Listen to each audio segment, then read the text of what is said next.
Hey, what's up? Thanks for tuning in to BBQiT. I'm your host, Craig Kimberly, and today is grilled asparagus. Very quick recipe, and this works across lots of vegetables, but this is a general idea on how to cook them and not overcook them and add a ton of flavor.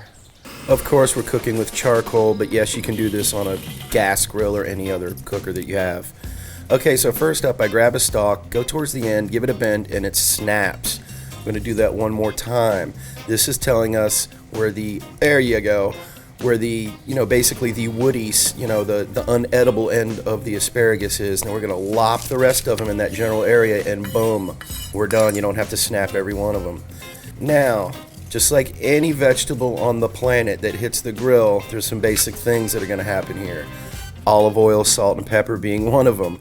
Now this is really a sort of a recipe, but this is almost like a standard for any vegetable that I put on the grill. It sure as heck better have some olive oil, salt, and pepper, kosher salt, and some rough kosher salt, and some fresh ground black pepper, of course. And this is basically, the standard for almost anything that we put on the grill as a vegetable. All right, there we go. We're gonna give these a toss around a bit, get them nice and coated, and now let's check on our grill. Time, temperature, and technique. Cook time is about 4 to 6 minutes. Temperature will run at about 350, and technique is direct heat. We're going to have the top vent and the bottom vent just at about 50%. We don't want this to get too hot and char our vegetables too fast. And that's right, that is a brand spanking new lime green WEBER 22. This one's actually from Canada. Now they've released this color in the United States. I've been waiting to use this puppy for about a year actually.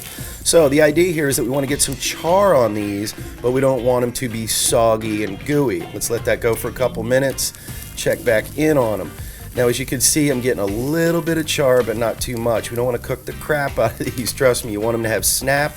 You want them to have some integrity. Now, as you can see, you will risk losing some of these on a grill if you're doing it like this. And I wanted to show you this so that I could, oop, there you go, I lost one. So that I could bring in a tray and show you that this might be an easier way if you have one of these trays that you might use for chicken or something else. But this is great for any type of vegetables or even shrimp or something to kind of keep a little bit more organized, and you won't have any fall through. So let's finish them off on the tray and see how they do. Now, basically, you've got about 2 minutes to kill here, so what do you know?